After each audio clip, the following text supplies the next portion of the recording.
Hi, friends. A quick update from one of our former guests, Pete, from Summer Pop's Math Workbooks. Pete wanted to reach out to Principal Matters listeners in search of writers for an upcoming pre-algebra workbook. If you know a talented pre-algebra or algebra teacher who you think would like to make some extra money as a content writer, send them to summerpopsworkbooks.com. The deadline to apply is September 27th. Hit the hiring button at summerpopsworkbooks.com. You know, I've had some insightful conversations with Pete, and I have looked over the Summer Pops workbooks. And if you're looking for a way to improve all your students' math skills, I highly recommend you check out Summer Pops. It is an amazing program from a reputable company, and you should check them out at summerpopsworkbooks.com. Principal Matters Podcast, episode 361.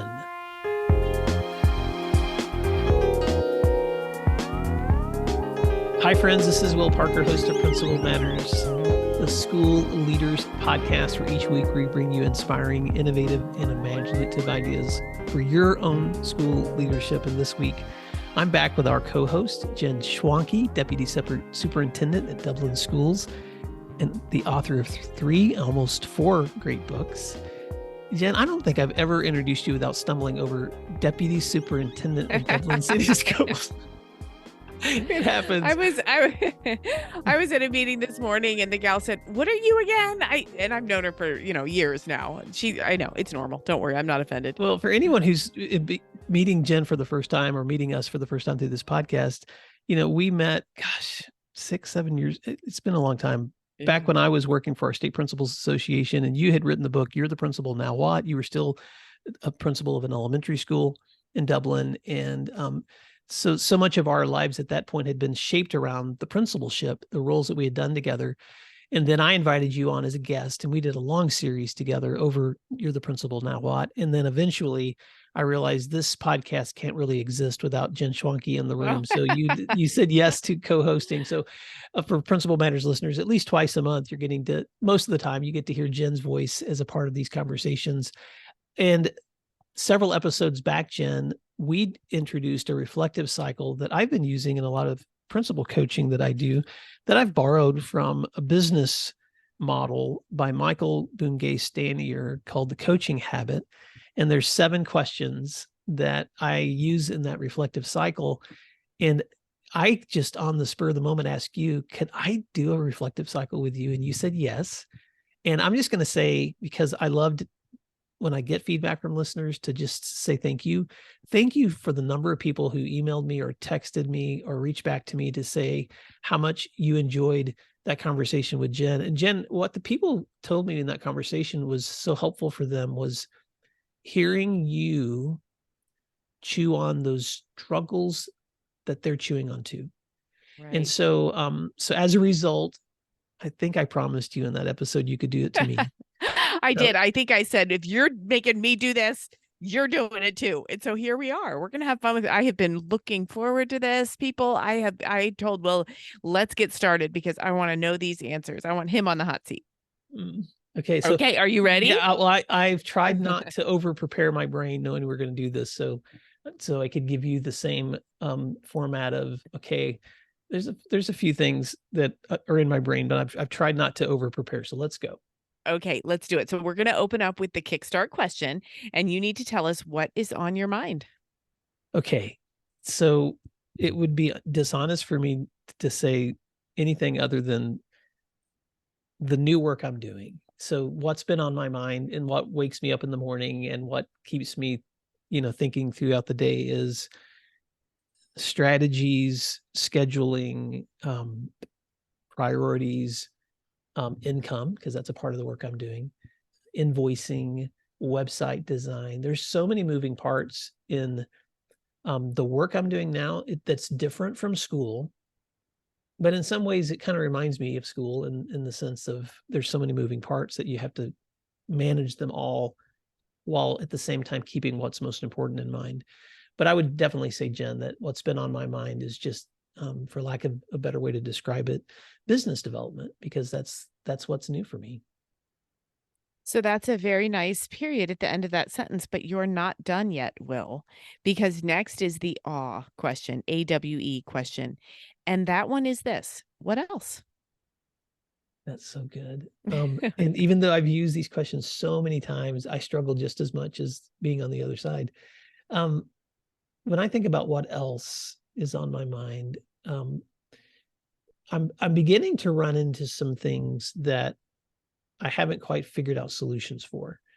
And so I'll just give you some examples. One of them is a website design. I've had the same website for years, and I have been in the process of developing a replacement for months. In fact, just to be completely transparent, April, not this past April a year ago, April. And so that work began. And so all of the development side of that's been going on for a long time. But I've run into a conundrum, which is connected to the podcast, which is that the new website has been built on a different hosting platform, but the podcasts that we put out every single week, Jen, are connected. And I didn't know what all this stuff meant because I'm not very techie, but that it's connected to a specific, what's called an RSS feed.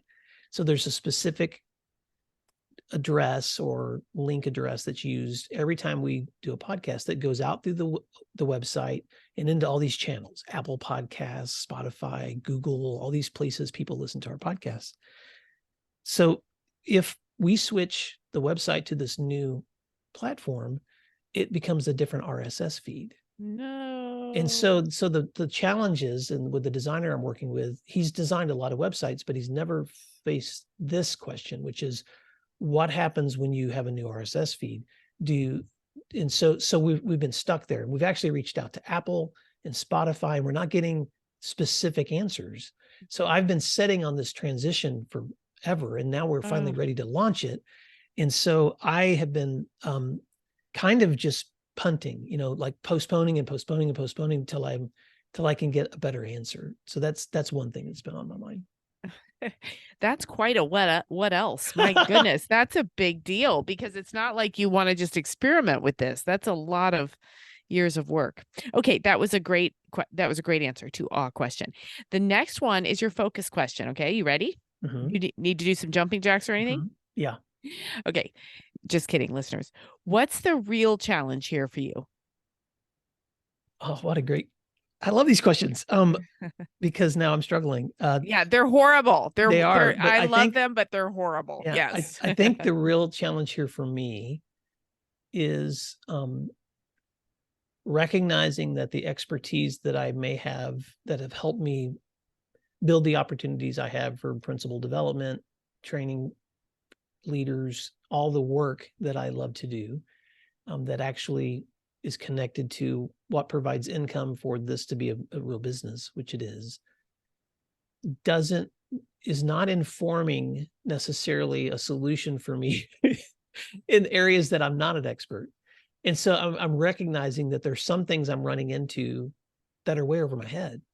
And so there's a part of me that's always been very prone to take risks, because I believe that a friend of mine, Nick Davies, does a presentation called Break Lots of Things.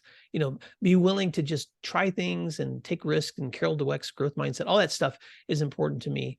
But then there's also a part of the work that we do that I recognize there are some risks I shouldn't be taking.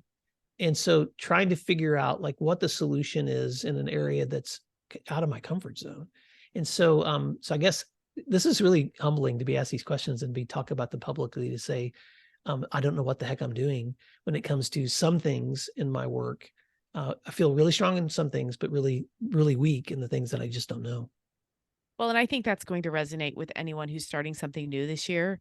Anytime you risk and by the way, there's a risk question coming up, but anytime you throw yourself out there and take a risk, you feel a little bit lost. Okay, let's go to a foundational question here. What do you want, Will? What do you want?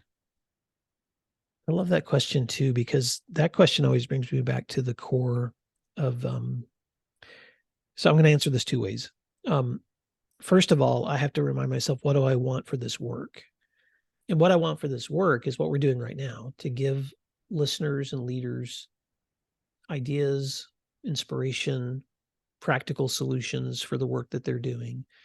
And so I don't want to do anything that risks damaging or jeopardizing those outcomes, because it's like in schools, my heart as a principal was to make sure that we had student-centered solutions. And so in this work, I'm trying to make sure I've got solutions centered on best service to the people that I'm supporting, which include Principal Matters listeners. But when it comes to what do I want, when it comes to this new website and figuring out all these technical solutions, is also the same answer. I want to create an improved space where people can come and find content, where the website runs at better optimal speed, which is why we're switching providers, because it's going to optimize better. It's actually probably going to enhance the number of people that can interact on the website, and maybe potentially, if everything's in the right places, it might also increase audience interaction and listeners. And so there's a potential for growth. And so I've got this heart of, I want to serve faithfully the people we're supporting, but I also know we can actually improve that service if I can figure out this new launch. And so, I feel stuck, and I have reached out to some friends. Well, I'll be honest, one other friend who's strong in technology, to see if maybe he can begin researching some solutions, but I really haven't reached out beyond that. So even as I'm talking about this, I'm recognizing that I really haven't done the homework of reaching beyond my direct contact, or maybe one other friend, to really search out a solution other than jumping on Google. And so I'm coaching myself right now, Jen, which is, I know. And yeah. But you saved yourself, though, because when I asked that question, what do you want? You were about to get my finger wag, because you answered what you did not want first. You basically don't want to mess this up, and you don't want to not help people, but you saved yourself and you answered what you do want, which is you want to serve. You want to serve, you want to help, and you want this daggone website to work. That's what you want. Yeah. So you saved yourself. Yeah.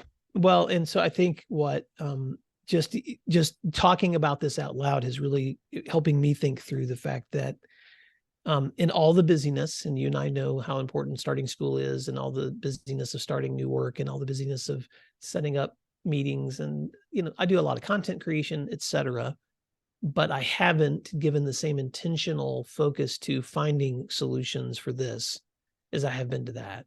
And so I think it may be time for me to I think we said this last podcast, tuck in my cape and quit pretending like I can just figure out the answers with maybe one or two questions, but ask for help. Support for Principal Matters is sponsored by Aptigee. Aptigee powers the identity of thousands of school districts across the U.S. They help superintendents market their district brand, and now Aptigee has rolled out Rooms, which is a powerful tool for principals and teachers to better engage families. Rooms is a two-way communication and messaging tool integrated directly with your school app. Rooms has parent-teacher messaging, translations, classroom announcements, and even PBIS behavioral tools. When you visit aptigee.com/rooms, you'll see how they make it incredibly easy for you to improve family engagement within your school. Chat with Aptigee and book a time to learn how they can help you onboard families and provide ongoing training for teachers with Rooms.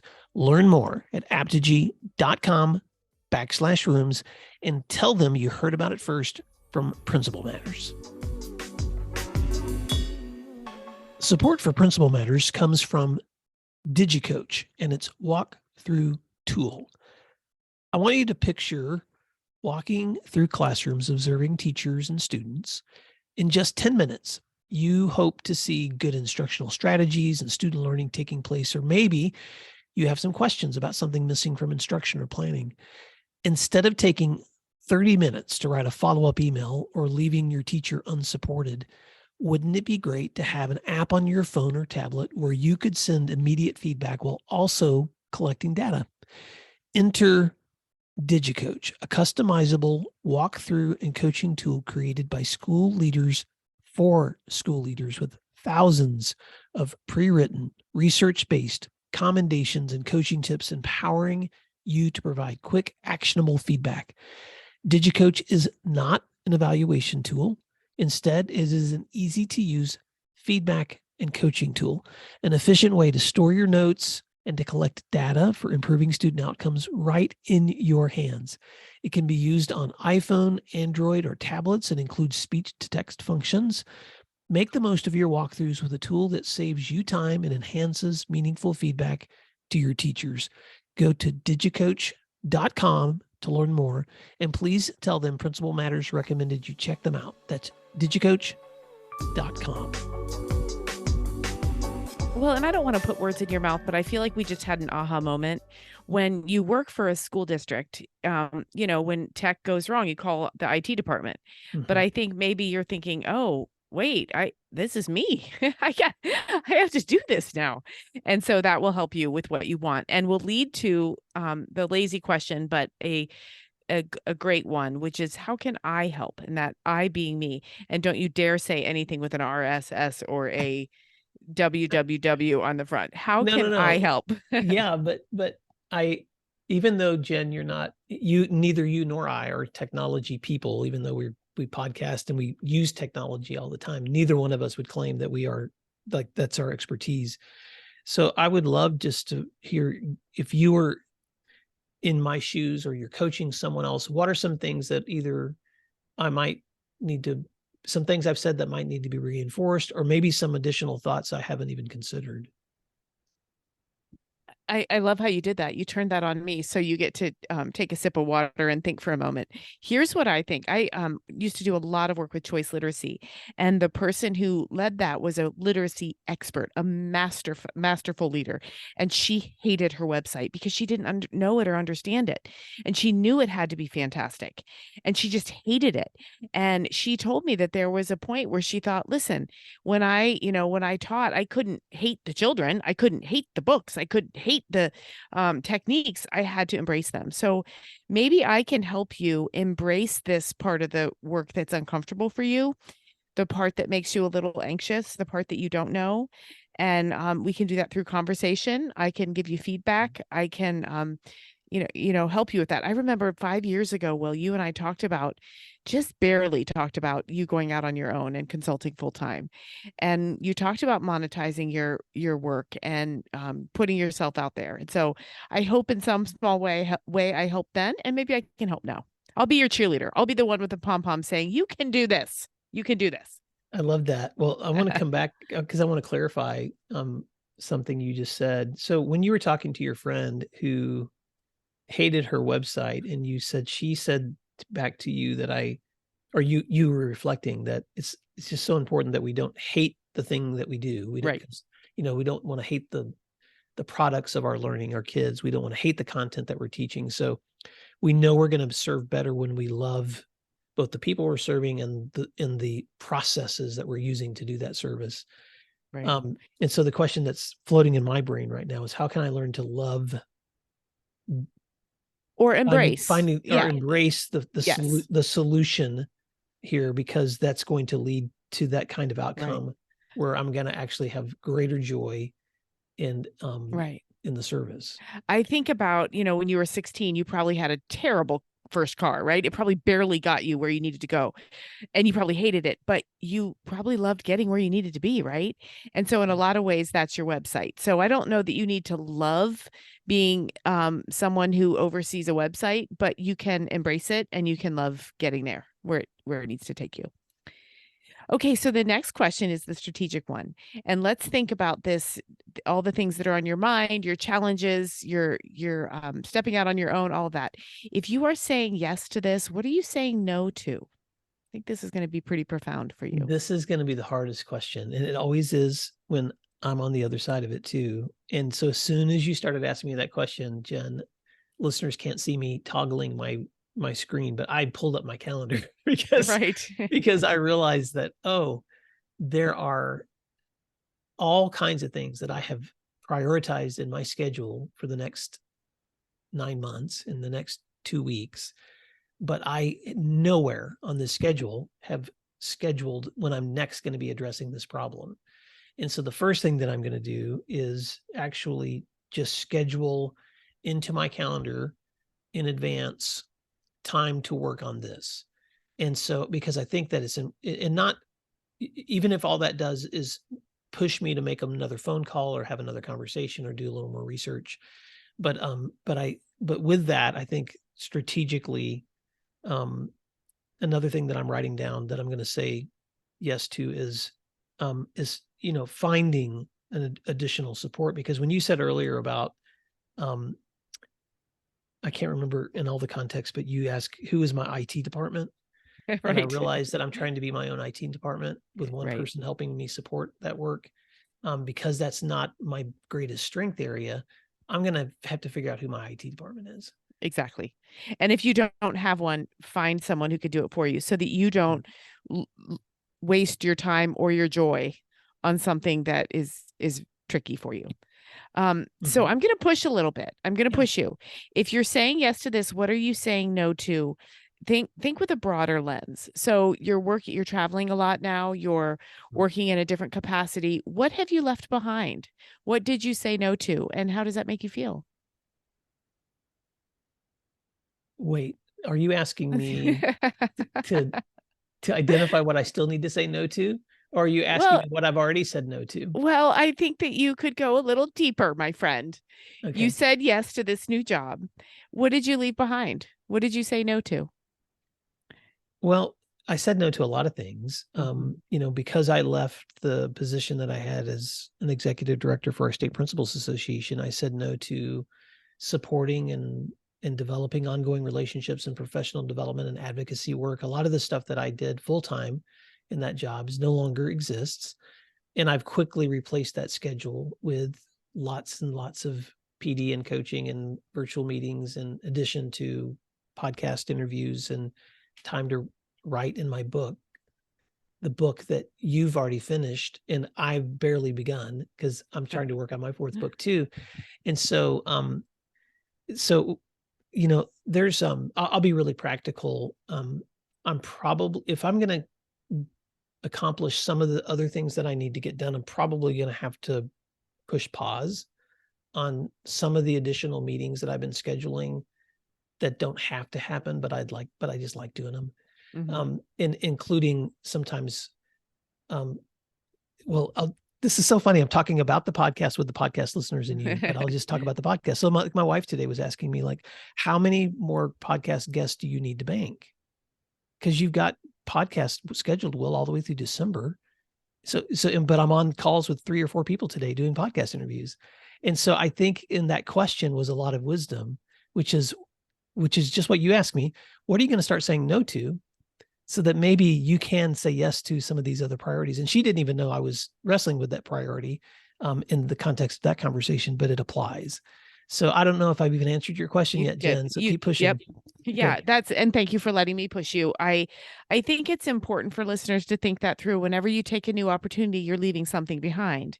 And what I heard was, it's okay because you're filling those no's with other yeses. And I think that's just important for people to think through and to be really, be willing to go deep with that self conversation. Okay, I have one more question for you. What was most useful to you? I think what was most useful to me was exactly what people tell me when I do this with them, was I had permission to reflect out loud with somebody that I trusted to help me get out of my head the things that might actually be potential solutions. Because this is the first time in all of these, and I've been talking about this in my own head and with Missy and with my support that's helping me develop this website, and with other friends, occasionally. But I don't think that I've ever recognized until we were just talking, like, I need my own IT department. I need to find a solution that's going to be able to support me in this work full time. That's not going to require me to be the expert. And And so, and I'll just be really practical about that, Jen. Um, even though listeners may not care for me to get this nitty gritty, um, but I'm going to say it anyway. There's no way I could have done this work if I couldn't have created enough potential clients and income to replace the work I was leaving. So I have generated contracts all the way through the end of June of this year, and some even into June of 2025. And so the work is there. But if I don't find a solution for this other piece of my work, then it's kind of like farming. I'm still driving an old tractor trying to plow a lot of fields, and I've got a lot of fields to plow. And so it's going to actually probably save me money and probably even create more income opportunities if I'm willing to because when I think about finding help, I'm thinking about the cost too. So obviously there's people who can help me that just because they're friends, but then there's also help that I can, and I'm paying for this IT support, but it's just not enough yet to get over this hurdle. So anyway, I think I'm rambling, but I hope that helps when it comes to thinking about how that works. You're juggling a lot of balls right now, and it's about priorities, right? And it's about how you can be your best self and give what you want to give to the people you're serving.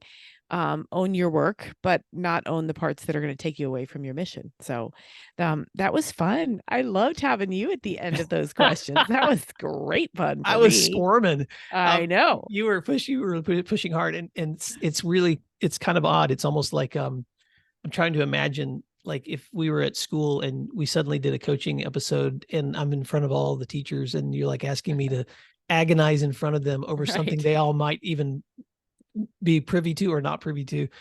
But you know what? This practice has been really good for, Jen. It's been good for me in the reflections I've done with leaders, but it's also been good for helping me stay clarified on my own decision making. And I've told this story before, but I'm going to tell it again as we wrap up. But it was a year ago, about now, because it was the beginning of the school year, where we were doing some principal coaching with a group of leaders through our State Principals Association. And so I've given a shout out to my friend before, but I'm going to give him a shout out again. Glenn Absher leads the Elementary Association for Oklahoma, and we had developed a coaching program together for school leaders. And we were using Michael Bungay's model here, these questions with a group of leaders, and we asked them to set in groups of 3. So you could have one person asking the question, one person giving the response, and a third person observing and taking notes so they could add additional thoughts. And so I love it's called the triad, and it's just such a powerful way to have leaders share together. And one of the groups was missing a third person, so I jumped in. And so everyone was going through rounds where every person got to share a challenge. And when it came to mine, and it was what's on your mind, what was on my mind that day was like, I'm really struggling with whether I need to stay in this role or go push my principal matters work into full-time work. And I shared that because I had asked them to be vulnerable and honest about the real thing on their mind. And when it came to me, Jen, I was like a deer in the headlights because I was like, crap, I'm going to have to share with them what's really on my mind. And I could punt or try to find something different, but I'm going to just be honest. And you know what happened in that conversation? When the person on the other side was asking these same clarifying questions, that was when it was that conversation when I decided to do this. It was that conversation that got me focused to the point where I realized that this is what I need to do. Because one of the follow-up questions after the strategic that you can sometimes ask is, if you decide to make this decision, what do you think the impact of it will be? And so this other leader asked me that question. What do you think this is exactly how she said it. If fear and money were not an option, where would you make the most impact when it comes to helping leaders? Right. What are your barriers? And if you took them away, what would that look like? So, I mean, that's it. That's the question, right? That's it. Yeah. So I want to apply this back to you, Principal Matters listeners. As you're stepping into your year and as you're facing challenges, first of all, if you'd love to get on the other side of Jen or me and reflect, we welcome the feedback and we would love to have conversations with you. But I just want to ask you that question too. What's the impact of that as you're thinking about that decision, if fear wasn't an option? if the obstacles could be removed, what would be the impact of taking an action that needs to happen? And so, Jen, I think when we wrestle with these things, like I've been wrestling with this thing today, I'm realizing that the impact here is so much bigger than just a website. It's also about the service and the outcomes and the growth for other people. So thanks for doing that to me. Yes, that was a lot of fun. Yeah. It was. Well, I want to just invite Principal Matters listeners to stay connected with the work that we're doing. And so, Jen, folks will be listening to this either at the end of August or the beginning of September. So remind them how they can stay connected with you. Yep. They can find me anytime at jenschwanke.com or jenschwanke@gmail.com. And guys, you can find me, guys and girls, at williamdparker.com. And until next time, thank you for doing what matters. We'll talk to you again soon. Thanks, everyone. You can find free resources like this one at my website at williamdparker.com. Check out the services link on williamdparker.com to learn more about leadership academies, mastermind offerings, and executive coaching. If you're planning professional development for the year ahead, or you're looking for keynote presentations from any of my books, please email me at will@williamdparker.com. Thank you for learning together today, and thanks again for doing what matters.